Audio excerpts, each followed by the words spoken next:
Morning Philippines, mga kabarangay, mga kababayan, mga kapatid. Excuse me.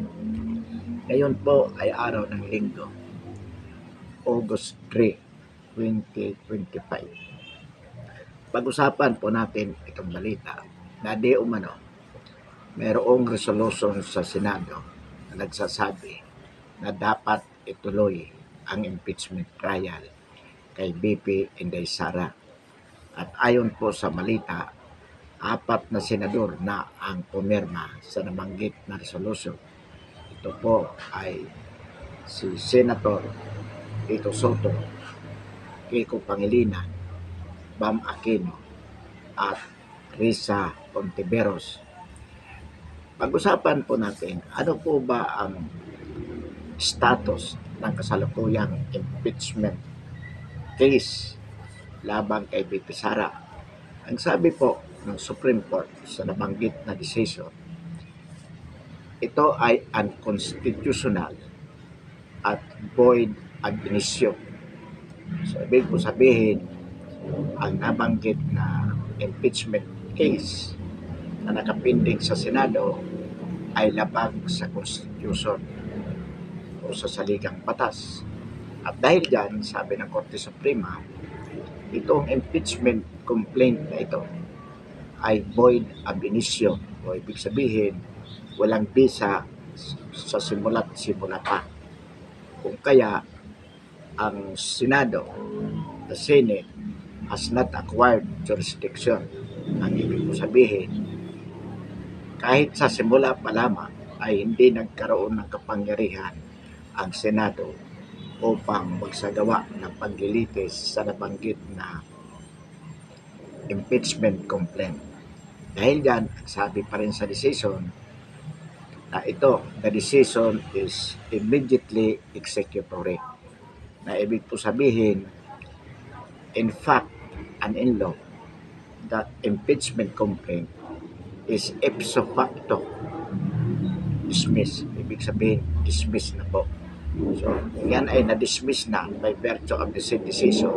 Wala na kung ipagpapatuloy ang Senado upang litisin pa.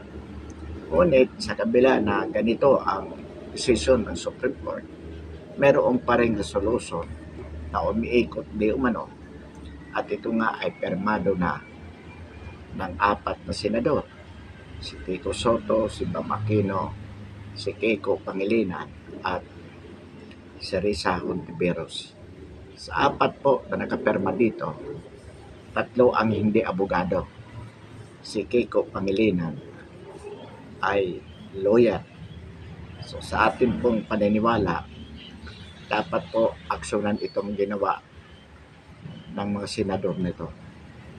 This should be cited in contempt sapagkat yung kanila pong pagpirma sa nabanggit na resolution is an express defiance of the Supreme Court decision.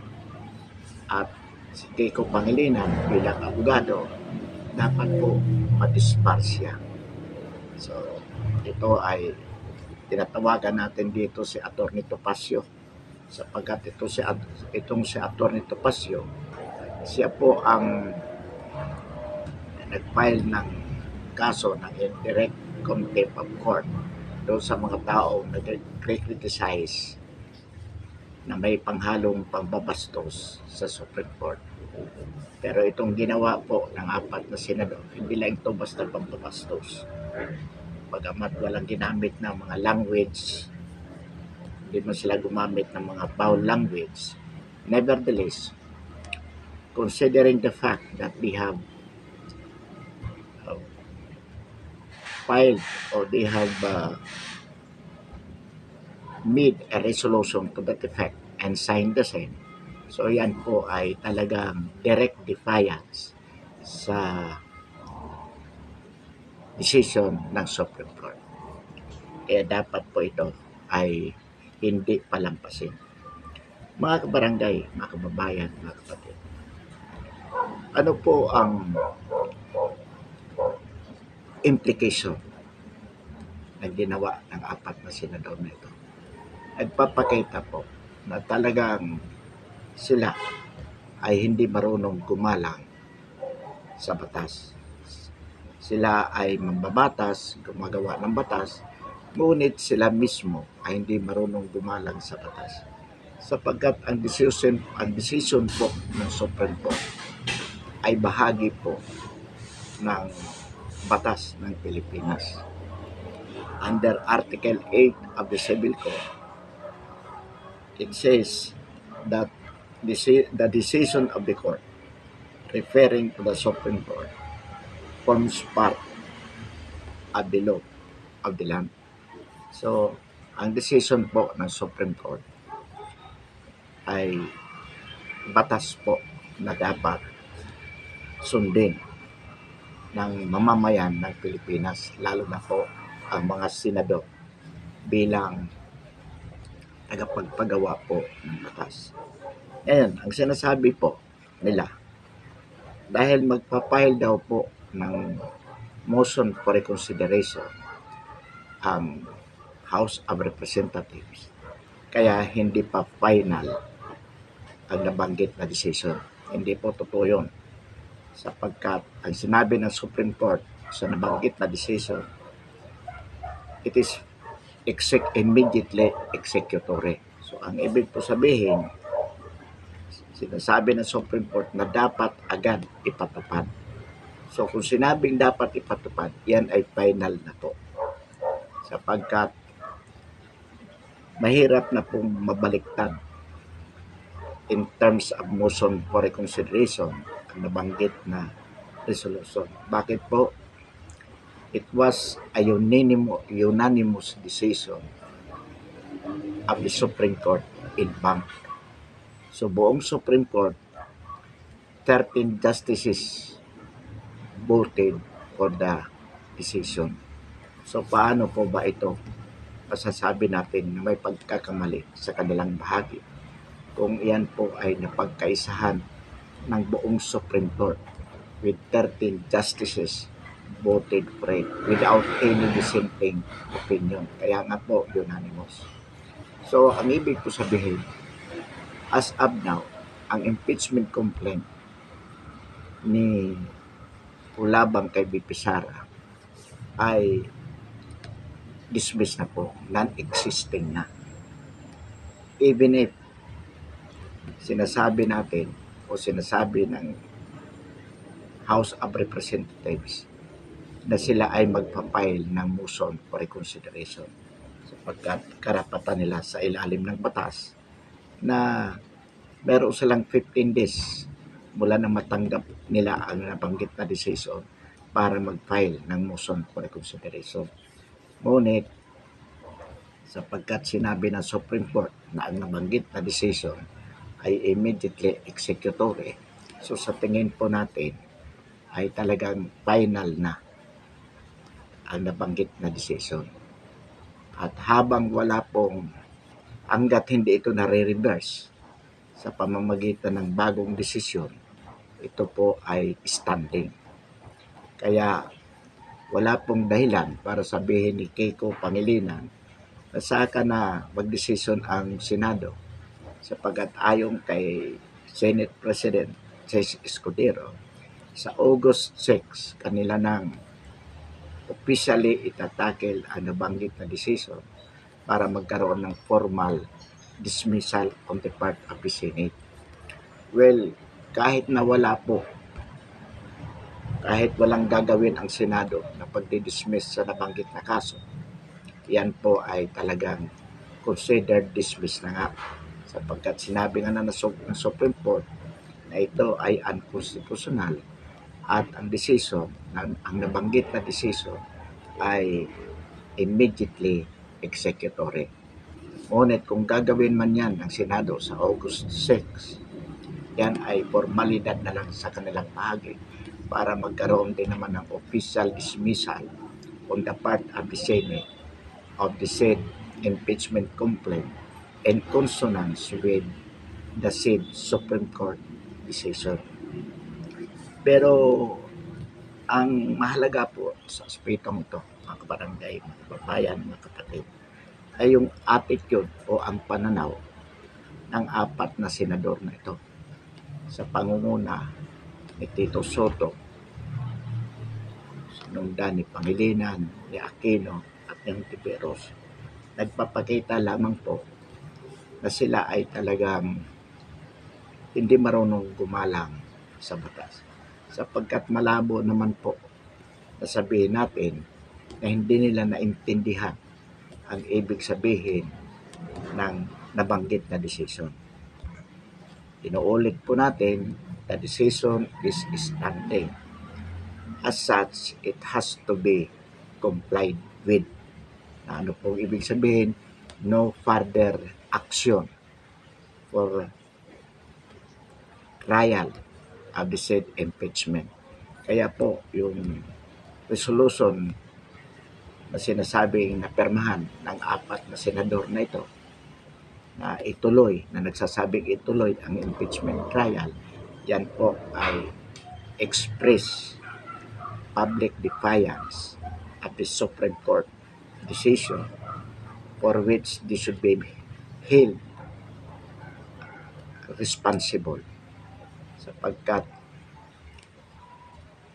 hindi po tama na kanilang gawin.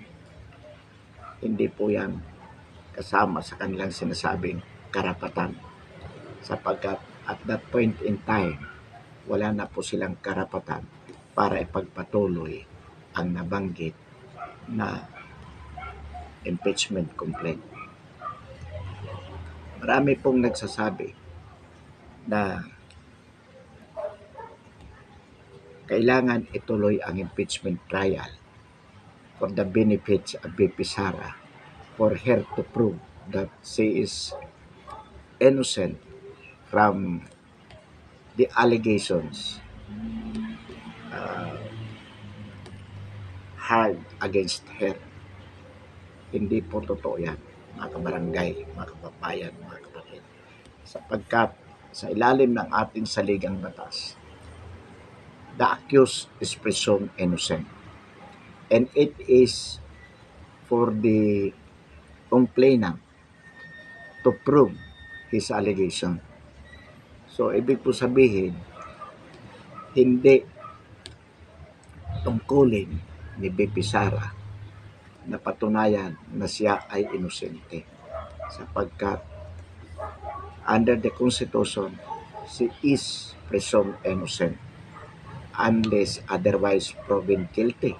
At ang magpapatunay na guilty siya ay yung prosecutor, yung House of Representatives in this case, which according to the Supreme Court, they are no longer allowed to do that, because the impeachment complaint per se is unconstitutional and void ab initio.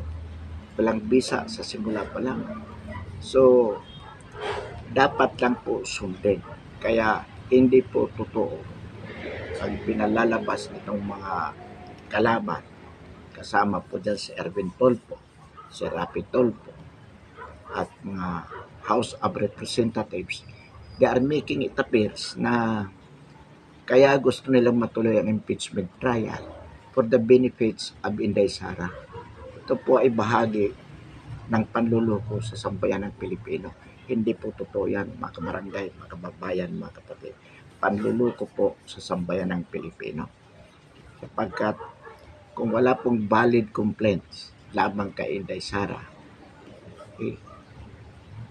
dapat illegal din ang sinumang magpapatunay na siya ay may kasalanan. Although at tayo po ay naniniwala na talaga namang walang basihan itong mga impeachment complaints laban sa kanya. Ang sinasabi pa rin po ng iba, ng mga kritiko dito sa nabanggit na decision, dahil di daw sa decision na ito, hindi na pwedeng papanagutin ang mga public officials, ang mga impeachable public officials. Hindi po totoo yan. Sapagkat mismo sa decision na nabanggit, sinabi po ng Supreme Court na hindi nila ina-absuelto si VP Sara idineklarang unconstitutional ang nabanggit na impeachment complaint sapagkat it violated the one-year bar rule as provided under the Constitution, which is that there is only one impeachment complaint that can be filed within 1 year under the same impeachable official. In fact, binanggit sa decision that the said decision does not absolve BP Sara from whatever liability she may have. And the House of Representatives can refile the case after February 6, 2026. Bakit? Sapagkat tapos na ang one-year rule ban. So, hindi po totoo na itong decision na ito ay maglalagay o pipigilan ang anumang pipigilan ang anumang impeachment against any impeachable official. Ang sinasabi po nila, sapagkat di umano itong sinasabing Francisco ruling at Gutierrez ruling kung saan sinasabi ng mga dating impeachment cases that the impeachment is initiated when it is being filed and referred to the Justice Committee. So kung ang isang impeachment complaint ay hindi na-refer sa Justice Committee, so there was no initiation yet, and because there was no initiation, so the 1-year rule ban cannot be applied. So, ang sinasabi nila, hindi mo pwedeng sabihin na itong pang-apat na complaint na i-transmit sa Senate violated the 1-year bar rule sapagkat yung tatlong nauna ay hindi naman na-refer sa Justice Committee. So, under the previous ruling, Francisco ruling, at Gutierrez, sabi ng mga kritiko, masasabi natin na yung tatlo na yun na nauna ay hindi masasabi na umpisahan. Nagkaroon ng initiation o initial process for impeachment because they were not referred to by the House to the Justice Committee. Kaya yun ang sinasabi nila na at dahil base dito sa bagong decision at sinabi na sapagkat tinulugan o hindi kumbaga pinatulog lang ng House of Representatives. So, yung tatlong nauna sa makatuwid, sabi ng Supreme Court, they were considered dismissed. At dahil na-dismiss, so ibig sabihin, the dismissal is considered an act by House of Representatives. So that would also be considered an official act. So there was the said complaint were actually initiated. So kung may tatlong naunang initiated complaint, so yung pang-apat violates the 1-year rule ban. Yung unang pinagbasehan ng Supreme Court sa kanilang decision. Pangalawa, yung violation of the right to due process, bahagi ni BP Sara. Kasi sinasabi naman po ng mga kritiko, kung binago man ang Supreme Court ng ganong ruling, na pag hindi mo pala pag ipinail at hindi inaksyonan ng Senado can be considered ng Kongreso, ng House of Representatives, and can be considered dismissed and in effect can also be considered initiated. So sabi nila, napakadali pala ngayon na hindi ma-aaksyonan ang masusunod na impeachment case. Dahil sabi nila, kung may mag-file ng impeachment, sasabihan mo lang yung isa, kung may kaibigan ka, kakutsabahin mo na, o sige, mag-refile ka. Mag-file ka din. So, ang lalabas nga daw naman, sabi nila, it violates 1-year rule bar, kaya madidismiss. So, with that, wala nang may impeach. Kalukuhan po yon. Bakit po? Sapagkat kung may nag-file na nauna at inaksyonan ng Kongreso, i-refer nila sa Justice Committee, good enough. Kasi kung mayroon naman talagang basihan, pwede dapat i-refer nila sa Justice Committee so that it can be considered. Ngayon, kung wala naman, tinulugan, may mag-refile, ay so be it, ganun talaga mangyayari.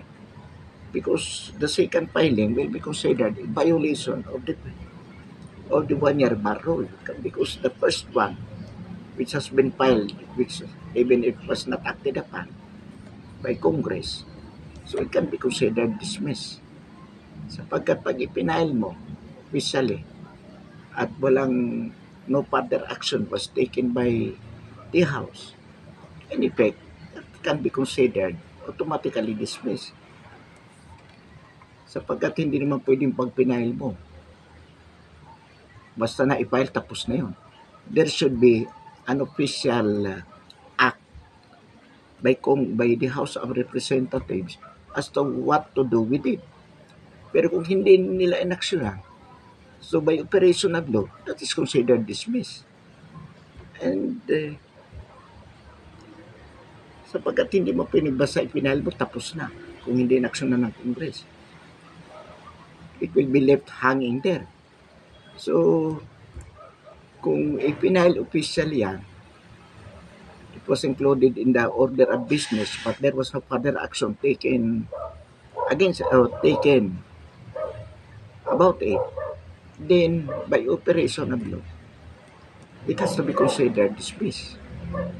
And if it is considered dismissed, any succeeding filing of an impeachment case within 1 year, that can be considered as implied by this provision, by this decision, a violation of the 1-year rule bar. So wala pong mahirap doon sa sinasabi nila.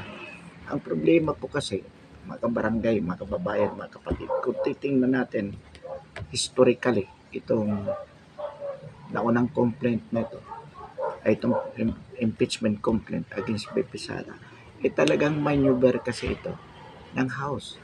Nag-file sila ng 3 complaint na nauna. Hindi nila inaksyonan. Marahil sapagkat alam nilang hindi pa papermahan, hindi nila makukuha yung 1/3.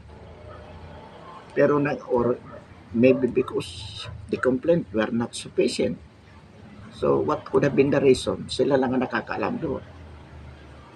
But the fact is, talagang hindi nila inaksyonan yun.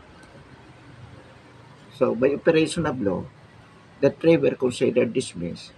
And the 4th one, pinirmahan ni Andro o Sandro, nagsunuran ng iba, at ang sabi nga ni Toby Chanko, pinagbibigyan ng 150 million per congressman na pipirma. So nagpirmahan. Nakakuha sila ng 215 signatories. I-transmit agad sa Senado because there was already 1/3 without giving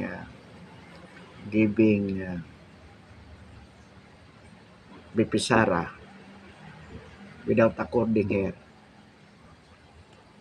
her right to due process under the Constitution.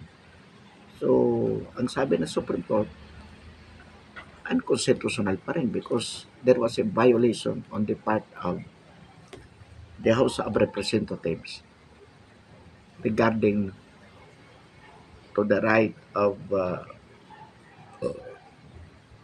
regarding that the right of due process by the Vice President. Ang sinasabi naman po ng mga kritiko, mga kabarangay, mga kababayan, mga kapatid, na hindi na dapat yung tingnan ng Supreme Court kasi there is what we call presumption of regularity of functions. Na ibig po sabihin yan, a public officer is presumed to have done her duties under the law. So, with that presumption, pinalalagay ng batas na ginawa ng House of Representatives kung ano ang tamang dapat gawin upang may process ang impeachment complaint. Tama yon. But a presumption of regularity is disputable presumption. Ibig po sabihin, pwedeng pabulaanan kung may mga ebidensya na hindi naman nila ginawa kung ano ang dapat. So, itong impeachment complaint ni BP Sara simula from number 1, complaint, number 2, number 3 to number 4, nasubaybayan ito ng mamamayan sapagkat naire-report ito ng media. So, kitang-kita na yung tatlong naunang impeachment complaint nakapinding lang sa House, natulog without further action by the House of Representatives. They were not even referred to the Justice Committee. Although sabi nila, it was, they were included in the order of business. Pero nang pag-file ng pang-apat, sa last day ng kanilang session, pumirma si Sandro, nagpirmahan na lahat. At isinabit agad sa Senado. So, ibig sabihin dito, hindi mo pwedeng may-apply ang presumption of regularity sapagkat mayroong mga ebidensya to the effect that they did not comply with their regular duty of doing it as provided for by the Constitution. Kaya hindi po pwedeng masabi na nagkaroon dito na dapat in-apply yung sinasabing regularity of functions by the public officers. Another thing, yung sinasabi po nila na kasi naman, this is an exclusive business duty of the Senate to try impeachment case. Tanging Senado lang ang binigyan ng kapangyarihan sa lagang batas na maglitisin ang impeachment case. And the impeachment case and the impeachment court is unique by itself na hindi pwedeng pakialaman sa function nito na maglitis o trial ng impeachment case.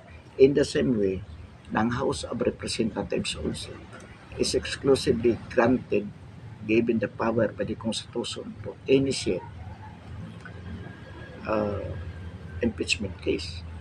And because of the so-called principle of separation of powers among Congress, Judiciary, and the Executive, the Supreme Court has no right to interfere with the internal affairs of the House as well as the Senate as an impeachment court. So, ang sinasabi lang, pakikialam yan ng Supreme Court. Hindi din po tama yun, mga kabarangay, mga kababayan, mga kapatid. Sapagkat maliwanag din po sa Saligang Batas, Section 1, Article 8, that the Supreme Court has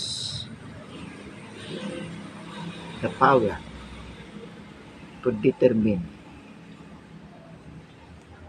grave abuse of discretion committed by any government agency or instrumentality.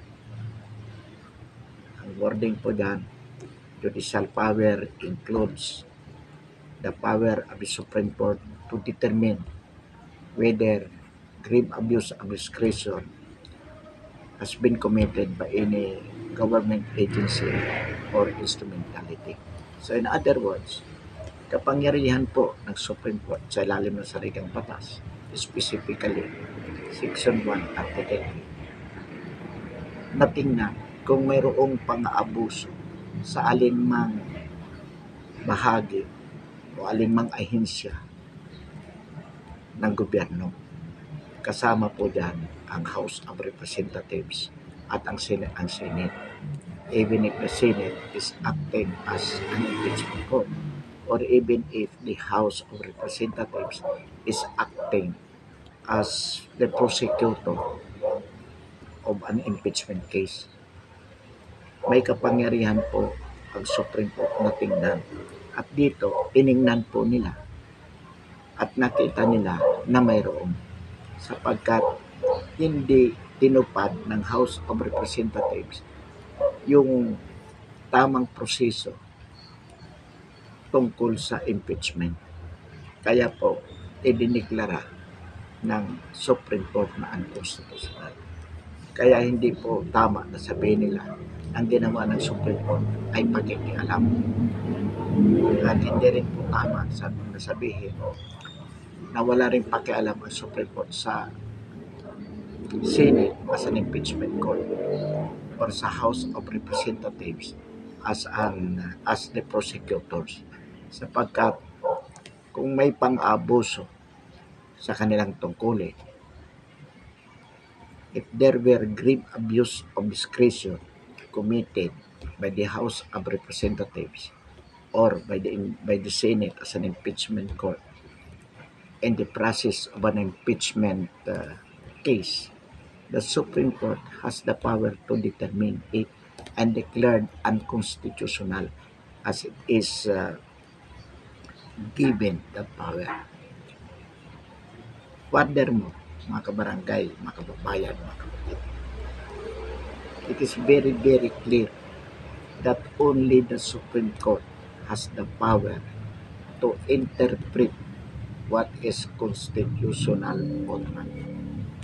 Alinmang ahensya ng gobyerno, ang Senado o ang Kongreso, either House of Representatives or the Senate, even the Executive Department, the President, ay wala po silang kapangyarihan para sabihin kung ano ang tama at mali ayon sa saligang batas.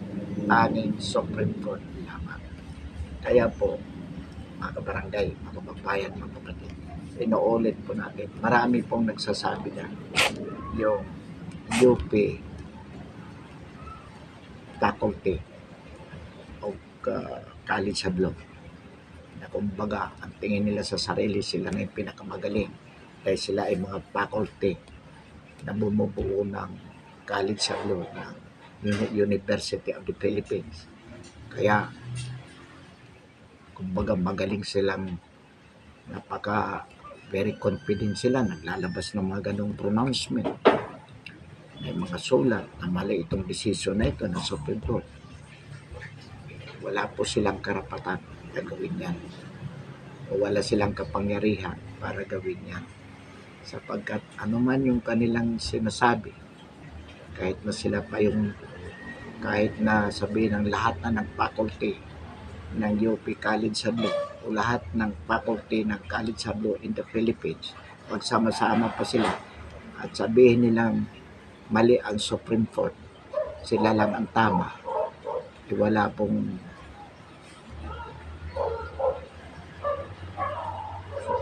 pong bisa yun. Tanging Supreme Court lamang ang may karapatan para sabihin kung ano ang constitutional or not. Kahit po mga retired justices of the Supreme Court, wala na rin po silang kapangyarihan para magsabi kung ano ang tama at mali ayon sa ating saligang batas. So, mga kabarangay, mga kababayan, mga kapatid, ang dapat po ngayon ay talagang sundin, lalo na ng impeachment court ng Senado, yung decision ng Supreme Court tungkol sa bagay nito. Inuulit natin yung 4 na senador na pumirma ng resolution na nagsasabi na dapat nilang ituloy ang impeachment trial. They should be cited of indirect contempt of court. Dapat managot sila. At sa bahagi ni Kiko Pangilinan as a lawyer, dapat po madisbar siya. Pansamantala, mga kabarangay, mga kababayan, mga kapatid, tapusin po natin ang ating talakayan ngayong umaga. Muli, maraming pong salamat.